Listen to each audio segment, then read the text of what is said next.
Today I'm going to tell you about beaches. A beach is a landform alongside a body of water which consists of loose particles. The particles composing a beach are typically made from rock, such as sand, gravel, shingle, and pebbles.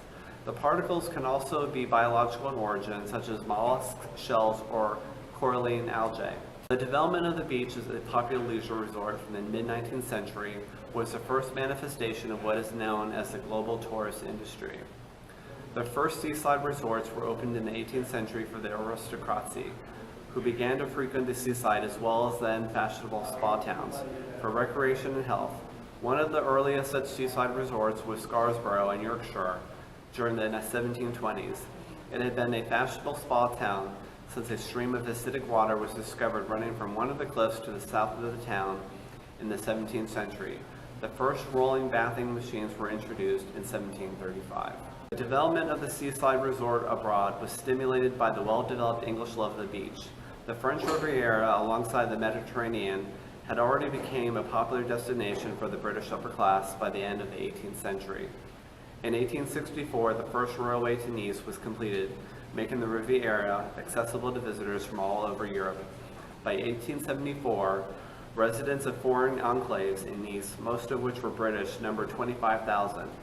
The coastline became renowned for attracting the royalty of Europe, including Queen Victoria and King Edward VII. There are several conspicuous parts to a beach that relate to the processing that form and shape it. The part mostly above water and dependent upon tide and more or less actively influenced by the waves at some point in the tide is termed the beach berm. The berm is that deposit of material comprising the active shoreline. The berm has a crest, top, and a face, the latter being the slope leading down towards the water from the crest. At the very bottom of the face there may be a trough, and further seaward on, one or more long shore bars.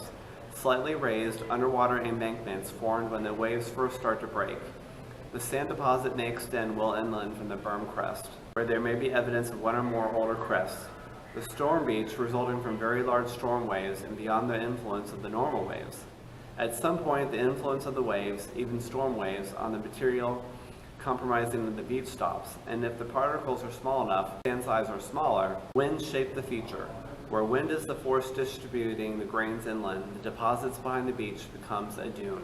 Some beaches are artificial. They are either permanent or temporary. For example, see Monaco, Paris, Copenhagen, Rotterdam, Nottingham, Toronto, Hong Kong, Singapore, and Tianjin. The soothing qualities of the beach and the pleasant environments offered to the beachgoer are replicated in artificial beaches such as beach style. Pools with zero depth entry and wave pools that recreate the natural waves pounding upon a beach. In a zero depth entry pool, the bottom surfaces slopes gradually from above water down to depth. Another approach involves so-called urban beaches, a form of public park becoming common in large cities. Public access to beaches is restricted in some parts of the world. For example, most beaches on the Jersey Shore are restricted to people who can purchase beach tags. Private beaches, such as those along the shores, may belong to the neighborhood association nearby.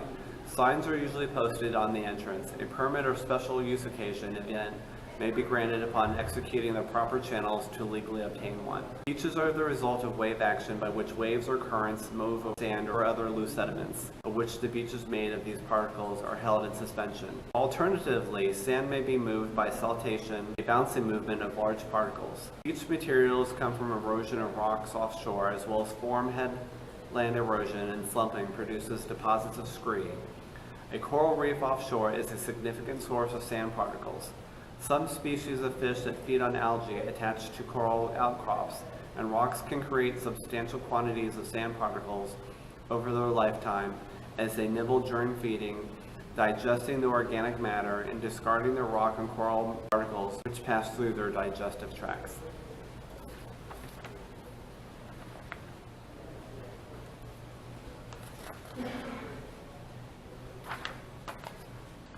During hot, calm seasons, a crust may form on the surfaces of ocean beaches as the heat of the sun evaporates the water, leaving the salt, which crystallizes around the sand particles.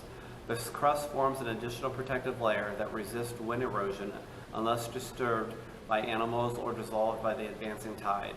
Cusps and horns form where incoming waves divide, depositing sand as horns and scouring out sand to form cusps.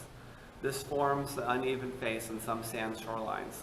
White sand beaches look white because the quartz on eroded limestone in the sand reflects or scatters sunlight without absorbing other colors. The composition of the sand may vary depending on the local minerals and geology. Some of the types of sand that can be found in beaches around the world are white sand, mostly made of quartz and limestone. It can also contain bits of other minerals like feldspar. Light-colored sand, this sand gets its color from quartz and iron and is common in southern Europe. Tropical white sand on tropical islands, the sand is composed of calcium carbonate from the shells and skeletons of marine organisms like corals and mollusks. There is all kinds of wildlife at the beach, such as sea turtles, pelicans, cormorants, loons, grabies, gulls, herons, piping plovers, snow-egg plovers, beast mice, isopods, bottlenose dolphins, etc. Remember to give wildlife a respectful space. Do not feed them what is the law. Do not entice them and do not disturb them. Sea turtle nesting sites on Florida's east and west coast are staked out and marked with signs to protect the cache of eggs laid beneath the sand. Do not dig up the eggs. Littering at the beach is not only bad, but it also is illegal. Plastic and other junk that ends up in the ocean can wash up on beaches. This can be harmful to birds and other animals that live on the shore.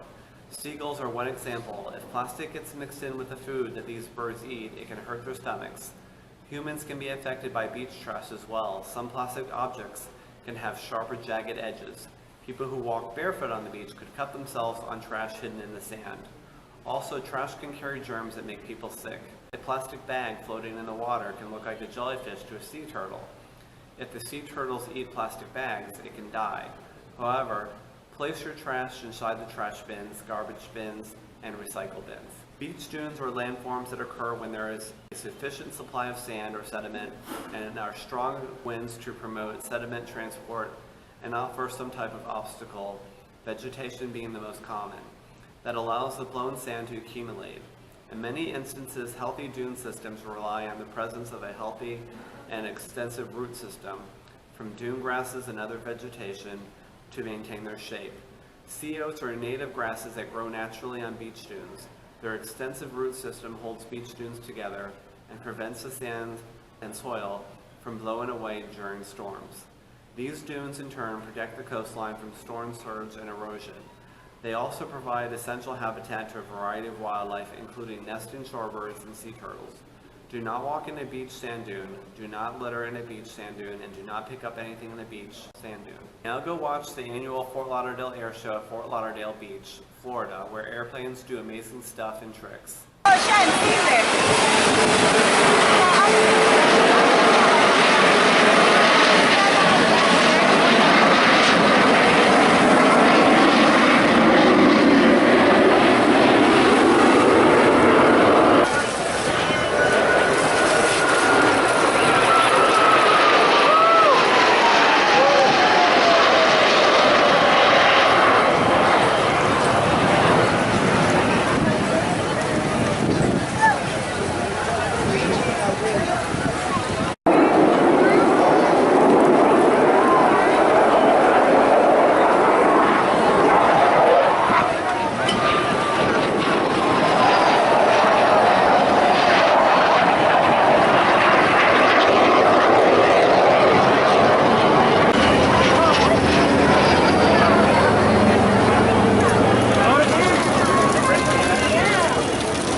Thanks for watching this Adventurous Kids episode.